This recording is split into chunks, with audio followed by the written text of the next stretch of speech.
So, Daredevil Born Again is finally here, and the first thing I noticed was that it looks really good. I think Kevin Feige did a really good job of giving the episodes a cinematic look. Each episode feels more like a movie than an episode of television, and I think that was clearly Feige's goal here. 3 episodes in, the story has been a bit of a slow burn, narratively speaking, but I don't necessarily see that as a negative in this case.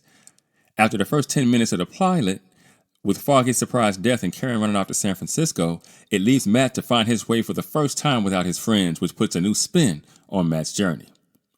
Wilson Fisk is also along for the ride, but in a different role than we're used to.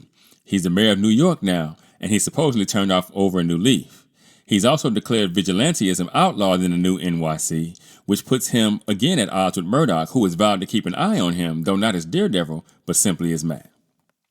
But I mean, it's clear the writers plan to push Matt and Wilson towards each other in a way that we've never seen before, with Matthew tasked to defend the White Tiger, a vigilante after his own heart, while Wilson attempts to keep his wife from undermining him in his new political office.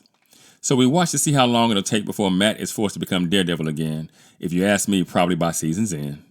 And we watch to see how long it'll be before Wilson Fisk once again becomes Kingpin. Matt also has a new love interest in this show, because of course he does. She's a therapist, which wouldn't on its face be all that interesting except for the fact that Wilson and Vanessa end up going to her for couples counseling. And in this story, vigilantism is front and center, as we've already seen Bullseye come and go, followed by White Tiger, who, if you're all caught up, you know was just dispatched by none other than the Punisher. So it appears that we've officially reached a part of the story where things start to heat up. This show is every bit as good as the Netflix original was, with a few more bells and whistles.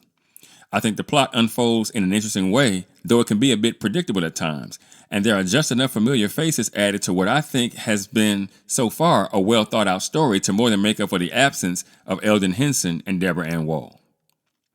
And I'll admit, I haven't been a fan of the television shows in the MCU to this point, mostly because I view the Marvel Cinematic Universe as something that belongs exclusively in theaters, but again, I think Feige fixes that problem through his creative approach in this series.